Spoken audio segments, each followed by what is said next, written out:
సేవకులే కాదు, విశ్వాసులు కూడా పరిశుద్ధ గ్రంథాన్ని ధ్యానం చేయాలి. గ్రంథాన్ని ధ్యానం చేసినప్పుడు జ్ఞానం పెరిగిద్ది. ఏం పెరిగిద్దకే అనాయ్? జ్ఞానం పెరిగినప్పుడు ఇటు కుటుంబాన్ని నడిపించుకోవడానికి కానీ, సమాజంలో వ్యక్తులకు మాదిరి ఇవ్వడానికి కానీ, అలాగే అనేక మందిని రక్షణలో నడిపించడానికి కానీ, అనేక మంది సందేహం తీర్చడానికి కానీ కావలసినటువంటి సత్తా లభించిద్ది. అందుకే ఏం సమకూర్చుకోవాలన్నాను? జ్ఞానాన్ని సమకూర్చుకోవాలన్నాను. ఆ జ్ఞానం ఎందులో దొరికిద్ది? ఈరోజు హైందవ సోదరులకి వేద సాహిత్యం నుంచి కొన్ని విషయాలు నేను చెప్పగలుగుతున్నా అంటే స్టడీ చేస్తున్నాను. స్టడీ చేసి మొత్తం అండర్లైన్లు చేసుకొని అవన్నీ వాళ్ళకి అందుబాటులో తీసుకొచ్చి పెట్టాను కాబట్టి అడుగుతున్నాను. ఇంకా చదువుతానే ఉన్నాను. ఎప్పటికి కూడా ఖాళీ దొరికినప్పుడు అలా బైబిల్ చదువుకుంటాను, మళ్ళీ పుస్తకాలు ముందేసుకొని అవి కూడా స్టడీ చేస్తాను, ఖురాన్ ముందేసుకొని అది చదువుతాను. మరి వాళ్ళకి చెప్పాలంటే వారి మత సాహిత్యం కూడా చదివి ఉండాలి కదా, చదవాలి. దైవ సంబంధమైన జ్ఞానమును సముపార్జన చేసుకోవాలి, సమకూర్చుకోవాలి. దేవుని జ్ఞానమును సంపాదించుకొనుట దేవునిని సంపాదించుకొనుటయే. దేవునికి స్తోత్రం. దేన్ని సంపాదించుకొనుట? దైవిక జ్ఞానమును సంపాదించుకొనుట దేవుని సంపాదించుకొనుటయే. ఆది యందు వాక్యం ఉండెను, వాక్యము దేవుని యొద్ద ఉండెను, వాక్యమే. మరి వాక్యాన్ని తన యందు కలిగి ఉన్నవాడు ఎవరిని కలిగి ఉన్నాడు? ఇంకేం కావాలి? సరిపోలా? వాక్యాన్ని కలిగి ఉన్నాడు. ఎవరిని కలిగి ఉన్నాడు? ఎవరా దేవుడు? ఆ వాక్యము శరీరధారి అయి కృపాసత్య సంపూర్ణుడిగా మన మధ్య. కాబట్టి ముందు ఏం సమకూర్చుకోవాలని చెప్పాను? దైవ జ్ఞానాన్ని సమకూర్చుకోవాలి. ఇది సేవకులు చేయాలి. లేకపోతే ఇక పాడిందే పాట అన్నట్టు ఉంటుంది. ప్రసంగాల్లో కూడా జీవం ఉండదు. అది విశ్వాసుల్లో చైతన్యం తీసుకొని రాదు. విశ్వాసులు ప్రయోజకులుగా మారరు. ఇంకా అంత రొటీన్ వ్యవహారంగా ఉంటుంది. సో ప్రతి సేవకుడికి నా బిడ్డలకి రుచికరమైన, శ్రేష్టమైన, మాధుర్యమైన, బల సంవర్ధకమైనటువంటి ఆహారాన్ని పెట్టాలి. నా బిడ్డలు త్వరగా గ్రోత్ అవ్వాలి. నా బిడ్డలు ఫలించేటి కొమ్మలుగా ఉండాలి. అందుకు అవసరమైన పౌష్టిక ఆహారం నేను వాళ్ళకి అందించాలని ఒక మంచి తండ్రిగా, ఒక మంచి తల్లిగా ప్రతి దైవజనుడు ఆలోచించాలి. అది నీతి. ఏదో ఒకటి అప్పుడప్పుడు సిద్ధపడి ఆ పూటకి మమ అనిపిద్దామనే లక్షణం వచ్చింది. అది రానియకుండా జాగ్రత్త పడాలి. వచ్చింది ఖచ్చితంగా. ఎందుకంటే కొన్ని సంవత్సరాలు వాక్యం చెప్పేసరికి ఆటోమేటిక్గా కొంచెం నడిపింపు, అవగాహన వచ్చింది కదా. నాకేం పెద్ద ఒక వచనం చాలు సార్, దున్నేస్తా అంటారు. ఆ ఎచ్చులు ఆపి మర్యాదగా సిద్ధపడాలని చెప్తున్నాను నేను. దేవునికి స్తోత్రం. దున్నేటాలు లేదు, నీ పిండాకుడు లేదు, జాగ్రత్త పడమని చెప్పి దేవుడే నీకు నాకు మనందరికీ నేర్పుతున్నాడు. నాకైనా మీకైనా అందరికీ సిద్ధాయించాల్సిందే. నువ్వు కూడా నీ కుటుంబాన్ని రొటేట్ చేయడానికి కానీ, సమాజంలో నువ్వు శ్రేష్టంగా బ్రతకడానికి కానీ, ఇతరులను బ్రతికించడానికి కానీ ఉపయోగపడే వాక్యాన్ని నువ్వు కూడా అవోపాసన పట్టాలి. అప్పుడే నువ్వు సమాజానికి, కుటుంబానికి దీవెనకరంగా మారగలుగుతావు. ఈరోజు కూటం అయిపోతే బైబిల్ మూసిక జిప్పేసావంటే మళ్ళా కూటానికి ఆదివారం పూట అనుకొని అప్పుడు తీస్తారు కొంతమంది. చదవరు, పాడలేదు. మరి దరిద్రంగా ఏముంది? మళ్ళీ ఒక్కళ్ళ దగ్గర పుస్తకం లేకుండా ఉందంటే అందరి దగ్గర పుస్తకం ఉంటుంది. పెద్ద చదివే మొనగాళ్ళలాగా, మొనగత్తెలాగా ఇంగ్లీష్ బైబిల్ కూడా కొంటారు. కొంతమంది అయితే ఇంత పొడుగు బైబిల్ ఉంది, అది కొని పెట్టుకుంటారు ఇంట్లో. పొరపాటును కూడా దాన్ని ఓపెన్ చేయరు. మడ్డి పేరుకొని పోతూ ఉంటుంది ఆ అట్ట మీద. అబద్ధాలు ఆడకుండా నిజాలు చెప్పండి, చేతులు ఎత్తండి. ఎంతమంది ఉన్నారు? నిజంగా నేను చదవట్లేదన్నా, నేను అప్పుడప్పుడు చదువుతున్నా కానీ కంటిన్యూగా వాక్యం చదవట్లేదన్న వాళ్ళు యథార్థవంతులు చేతులు ఎత్తండి. ప్రభు మిమ్మల్ని దీవిస్తాడు. చేతులు ఎత్తండి. అది చూడు, ఎన్ని చేతులు లేచినాయో చూడండి. ఎందుకు అంటే దేవుని ఎడల ధనవంతులు కాకుండా దరిద్రులై ఉండునట్లు శత్రువు మనల్ని మోసం చేస్తున్నాడు. అది జరుగుతుంది. అలాగని మనం లోక జ్ఞానాన్ని పొందుకోకుండా ఏమైనా ఉన్నామా? సెల్ ఫోన్లో మొహం పెట్టామంటే కళ్ళు లాగుతున్నా, తలకాయ నొప్పి పుడుతున్నా, రీల్స్, అబద్ధాలు ఆడకుండా చెప్పండి, అవునా కాదా? ఏమండి, కొంతమంది సెల్ ఫోన్ వాడకం లేదు, కీప్యాడ్ ఫోన్లు పెట్టుకున్నారు. వాళ్ళు చాలా పీస్ఫుల్గా ఉన్నారు, ఈరోజు చాలా మనశ్శాంతిగా ఉన్నారు వాళ్ళు. కానీ చాలా వరకు దాదాపు 85 నుంచి 95% మంది మనుషులు సెల్ ఫోన్కు బానిసలు అయిపోయారు. అంటే లోక సంబంధమైనటువంటి జ్ఞానాన్ని, వాడు చూడు సెల్ ఫోన్కి ప్రార్థన చేస్తున్నాడు,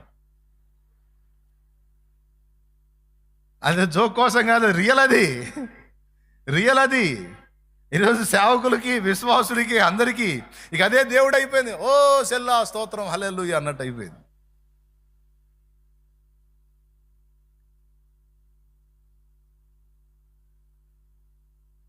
లోక సంబంధమైన సమాచారం తెలుసుకోవటం తప్పని నేను అనట్లా, కానీ నువ్వు దానికంటే రెండింతలు ఆధ్యాత్మిక సమాచారాన్ని తెలుసుకోవాలి. కానీ ఏం జరుగుతుంది, లోక సంబంధమైన చెత్తంతా ఏమో మన హృదయం నిండుతుంది, దేవుని వాక్య సంబంధమైన జీవం మాత్రం మన హృదయం నిండట్లేదు. కాబట్టి దీని ఫలితాలు వస్తాయా, దాని ఫలితాలు వస్తాయా మన నుంచి? హృదయం నిండిన దాన్ని బట్టి నోరు మాట్లాడేది, శరీరం ప్రవర్తించింది. వాక్యంతో నింపబడుతూ ఉంటే పవిత్ర జీవిత విధానం అనేది అలవడిద్ది. లోక సంబంధమైన చెత్తతో నింపుకుంటా ఉంటే ఆ దరిద్రపు క్రియలే వస్తాయి కదా. మరి పాపం మీద ఇక జయం ఎక్కడొచ్చిద్ది? ఎక్కువ శాతం దాంతోనే నింపుకుంటున్నావు కదా హృదయాన్ని. కాబట్టి ఈ పొరపాటుని సరిదిద్దుకోవాలి. దేవునికి స్తోత్రం. నంబర్ 1, దేవుని జ్ఞానంతో నింపబడాలి. నంబర్ 2, దేవుని జీవంతో నింపబడాలి. దేంతో? దేవుని జీవంతో నింపబడాలి. లౌకిక జీవం మనకి నాశన హేతువు. లౌకిక జీవం అసలు లేనే లేదు. లౌకికత్వం అంతా కూడా మృత స్థితిలో ఉన్నదే. ఇదిగో దేవుని సన్నిధిలో మనం కాచుకొని దేవుని దగ్గర నుండి పొందుకునేది వాక్యము మరియు జీవము.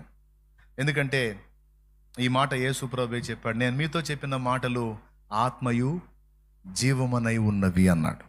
యోహాను సువార్త మీరు చాలాసార్లు చూపించాను, అవసరం లేదనుకుంటాను నేను. చూస్తారా? చూడండి కావాలంటే. యేసు ప్రభు యోహాను సువార్తలో స్పష్టంగా ఆయన అందించాడు.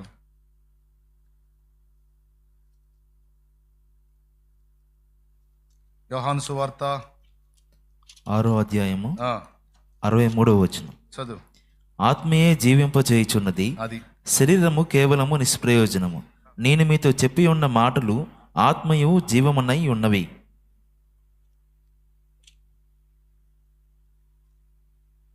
మొట్టమొదటిది ఏమన్నాను? జ్ఞానము సంపాదించుకోండి అన్నాను.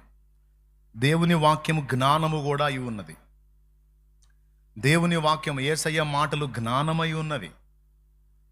యేసయ్య మాటలు ఆత్మయి ఉన్నవి. యేసయ్య మాటలు జీవము కూడా అయి ఉన్నాయి. అందుకే అదంత కీలకం. అదంత కీలకం కాబట్టే దాన్ని మన అవపాసన పట్టకుండా దుష్టుడు అడ్డుపడుతున్నాడు. మిగిలినవన్నీ చేయగలిగే మనం దీన్ని ఎందుకు చేయలేకపోతున్నామంటే అందులో మనకు ఉండాల్సిన జీవం ఉంది, ఆత్మ ఉంది, జ్ఞానం ఉంది.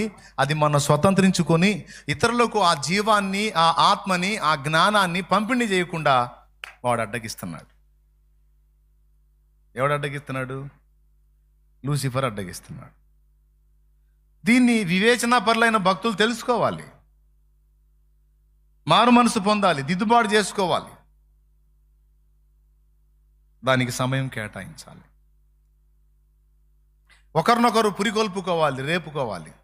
ఇప్పుడేం జరుగుతుంది? నలుగురు కలిసి విశ్వాసులు కూర్చున్నా, సేవకులు కూర్చున్నా, ఎవడు ఆయుధం వాడు బయటికి తీస్తున్నాడు జేబుల్లోంచి. ఏంటి?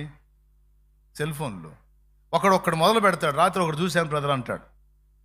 రాత్రి ఒకటి చూశాను బ్రదర్ అంటే నువ్వు అదేం చూసావు, నేను ఇంకొకటి చూశాను, నాకు ఈడు ఆయుధం ఈడు తీస్తాడు బయటికి. ఇక ఆడవాళ్ళకి అదే ఆయుధాలు, మగవాళ్ళకి అదే ఆయుధాలు. ఎవరు ఆయుధాలు వాళ్ళు బయటికి తీసేదని వాళ్ళు నలుగురు కూర్చునే. ఎక్కడన్నా రోడ్ల మీద చూడండి మీరు, కావాలంటే రోడ్ల మీద చూడండి మీరు, జస్ట్ పరిశోధనగా. హైవే మీద చూడండి, రోడ్డు పక్కన చూడండి.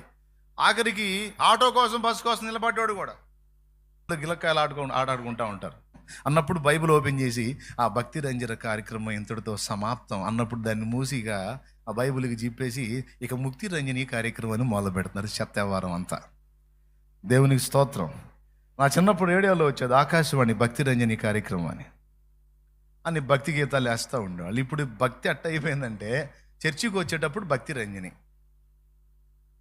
ఇక తర్వాత ముక్తి రంజని, ఇక బతుకంతా అదే, మిగిలిన టైం అంతా అదే. చాలామంది, అంటే అందరని నేను అనను, కొంతమంది భక్తి రంజని కార్యక్రమం నిరంతరం ఉంటున్నారు, కొంతమంది ఆ ఆదివారం శుక్రవారం మాత్రం భక్తి రంజని కార్యక్రమం గుర్తు వస్తుంది.